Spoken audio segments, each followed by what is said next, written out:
आगे हमें कुछ नहीं खोना, ठीक है। इस लड़ाई को बड़ी हिम्मत से, बड़े साहस के साथ लड़ना है और पूरा समाज आप लोगों के साथ खड़ा हुआ है आज इस दुख की घड़ी में। और मैं समाज को भी और आप जितने भी तमाम लोग यहाँ पे बैठे हुए हैं एक ही संदेश देना चाहता हूँ, कहना भी चाहता हूँ। मंदिरों में जाने से हमारा भला नहीं होगा, हमारा भला स्कूल कॉलेजों में जाने से होगा, शिक्षा प्राप्त करने से होगा, क्योंकि अज्ञानता ही हमारा सबसे बड़ा दुश्मन है। और अज्ञानता से अंधविश्वास पैदा होता है और अंधविश्वास से अंधभक्त पैदा होते हैं। और जो लोग अंधभक्त होते हैं उनका विवेक शून्य होता है, वो कभी कोई लड़ाई नहीं लड़ सकता। तो इसलिए लड़ाई लड़नी है और विवेक के आधार पर लड़नी है। उसके लिए हम लोग को मंदिरों का सहारा लेना छोड़ना होगा और जो बाबा साहेब का कथन था उसको पूरा करना होगा, ठीक है। यही लड़ाई है। आज जो है सबसे बड़ी लड़ाई क्या है मैं आपसे बता दूं।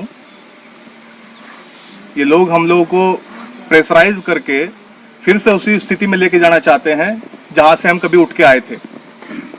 आज हमारे पूर्वजों ने हमें बहुत कुछ खो करके जो अधिकार प्राप्त कराए हैं उन अधिकारों को ये छीनना चाहते हैं। और मैं आप लोगों से सभी से कहता हूं, अगर आप लोग अपने आप को हिंदू समझते हैं तो आप लोगों पे इसी तरीके से अत्याचार होता रहेगा, क्योंकि मनुस्मृति कहती है अगर आप हिंदू हैं तो हिंदू के अकॉर्डिंग आप चतुर्थ श्रेणी में आते हैं, चतुर्थ वर्ण में आते हैं। अगर आप आज भी अपने आप को हिंदू समझते हैं तो आप हिंदुओं के अनुसार, मनुस्मृति के अनुसार वर्ण के चौथे वर्ण में आते हैं, जिसको शूद्र कहा गया। और शूद्र को मनुस्मृति के अनुसार मंदिरों में जाने का अधिकार नहीं है। तो क्यों नहीं छोड़ देते हैं इस गलीस धर्म को, इस गंदे धर्म को क्यों नहीं छोड़ देते हैं जिसमें आप लोगों को मंदिरों में जाने की भी अनुमति नहीं है, जिसमें आप लोगों को किसी प्रकार का कोई अधिकार प्राप्त नहीं है। आप लोगों को शिक्षा का अधिकार इन लोगों ने छीन लिया। शिक्षा के लिए आप लोगों को लड़ाई लड़नी पड़ी, मंदिरों में जाने के लिए, पानी पीने के लिए आप लोगों को लड़ाई लड़नी पड़ी। तो क्यों आज इस धर्म में जी रहे हैं आप लोग? छोड़ दीजिए इस चीज को। जब तक आप लोग इस धर्म में रहेंगे इसी तरीके से शोषण सहते रहेंगे, इसी तरीके से हम लोग कुर्बानियां देते रहेंगे।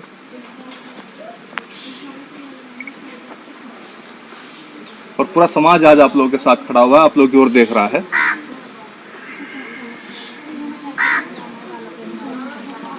बहन जी ने भी ट्वीट किया इस बारे में, उन्होंने भी दुख और संवेदनाएं दी।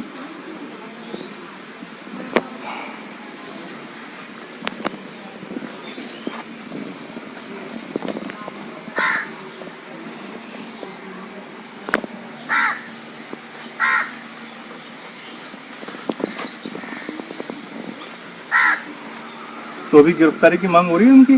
गिरफ्तारी की मांग हुई है। लगभग 2 को गिरफ्तार किया है, 1 को बैठा रखा है, एक अभी तक जो है शुरू में 2 पकड़े थे। यानी कि हम हमारे थाने जाने से पहले एक तो जो गोली मारी मैन है उसका बाप और उसके चचा को ले गए थे हमारे थाने जाने से पहले पुलिस वाले।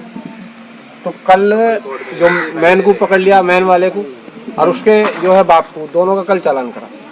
और आज जो है एक लड़का जिसने तमंचा यो दिलवाया है, उसे सहयोग करा है, उसे पकड़ा गया। वो नौगांव शायद का गांव है, कोई नूरपुर रतनपुर खुर्द वहाँ का है दीप।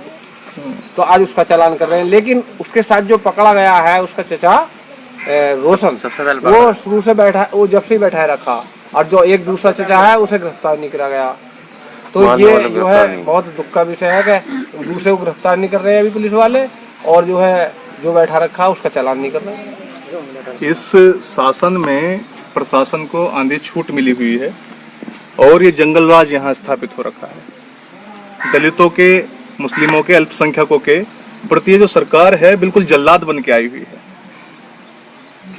ये नहीं चाहती कि वो जो दबे कुचले लोग हैं वो अपने हक अधिकारों के लिए आवाज भी बुलंद करें। क्योंकि देख रहा हूँ जब से ये सरकार आई है तो जो पिछड़े लोग हैं, जो दलित लोग हैं, उन लोगों के अधिकारों को खत्म करने के लिए उनके जो नेता हैं, जो उनकी आवाज उठाने का काम कर रहे हैं, उनको दबाने के लिए भरसक प्रयास कर रहे हैं। लेकिन देखिए, मिसालें तभी दी जाती हैं जब विपरीत परिस्थितियों में लड़ाइयां लड़ी जाती हैं और जीती जाती हैं।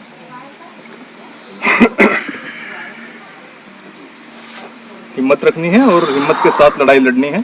बहुत प्रकार की जो है चीज़ें होंगी आगे, लेकिन घबराना नहीं है। पूरा समाज आप लोगों के साथ खड़ा है और कंधे से कंधा मिला करके हर चीज़ से आपको सहयोग करेगा।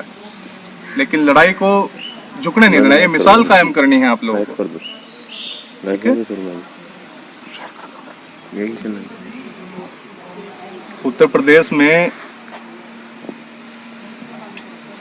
इतना ज़्यादा उत्पीड़न हो रहा है दलितों, पिछड़ों, आदिवासियों और मुस्लिमों का कि आए दिन घटनाएं हो रही हैं। कोई दिन ऐसा नहीं जाता जिस दिन दलितों पर शोषण ना होता हो, कोई दिन नहीं जाता।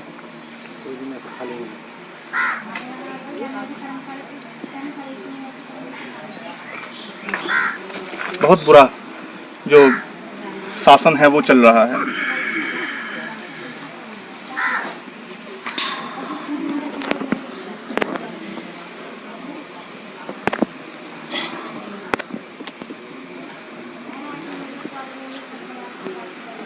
सभी साथी से कहना चाहूंगा कि ये वीडियो ज्यादा से ज्यादा शेयर की जाए ताकि शासन को, प्रशासन को पता लगे कि आखिर ये अत्याचार हो रहा है दलितों के साथ, जो इंसाफ हो रहा है, ना इंसाफ हो रहा है, ये कब तक होगा।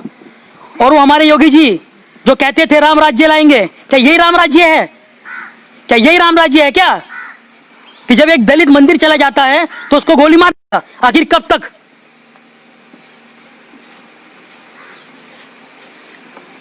मैं कह देना चाहता हूं इस सरकार से और शासन प्रशासन से कि अगर आप ये समझ रहे हो कि हम चुपचाप बैठ जाएंगे तो आपकी बहुत बड़ी भूल है। आए दिन कोई ना कोई घटनाएं होती रहती है। आज इस परिवार ने एक अपना 15 साल का बच्चा खोया है, जो आने वाले समय में कुछ कर सकता था, कुछ बड़ा बन सकता था और इनकी गरीबी को तो मिटा सकता था।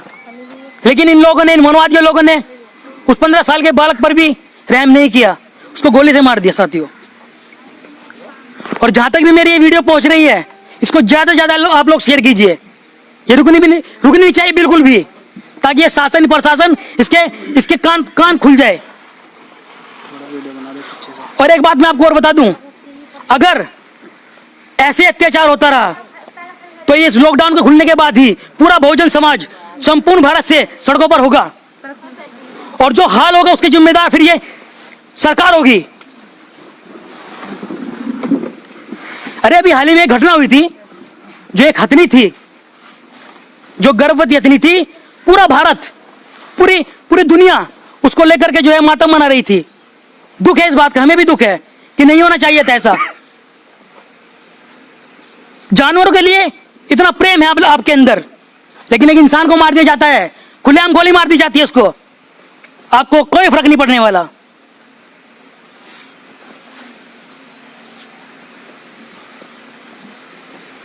तो मेरा सभी भाई से निवेदन है कि ये वीडियो योगी सरकार तक, हमारे मोदी जी तक पहुंच जानी चाहिए। वो जो कहते थे ना कि मेरे में गोली मारो, मेरे दलित भाई को मत छेड़ो, तो ये सवाल उनसे है मेरा आज। ये परिवार पूछना चाहता है, जो परिवार बैठा है मेरे पीछे, जिन्होंने अपना बालक खोया है, ये पूछना चाहता है कि कहां है सरकार। आए थे लोग, ये क्या बोल रहे हैं? और भाई मैं अपने साथियों से भी ये कहना चाहता हूं, अपने बहुजन समाज से कहना चाहता हूं कि मंदिरों में जाने से भैया हमारा भला नहीं होने वाला, छोड़ दीजिए इस चीज को। आप स्कूल कॉलेज की तरफ जाइए, जहां पे पढ़ने के बाद आपको पता चलेगा कि हमारे हक और अधिकार क्या हैं। मंदिरों ने आज तक हमें कुछ नहीं दिया सिवाय अत्याचार के। साथियों ये वीडियो बहुत ज्यादा शेयर कीजिए आप। इसी के साथ क्रांतिकारी जय भीम, जय बहुजन समाज।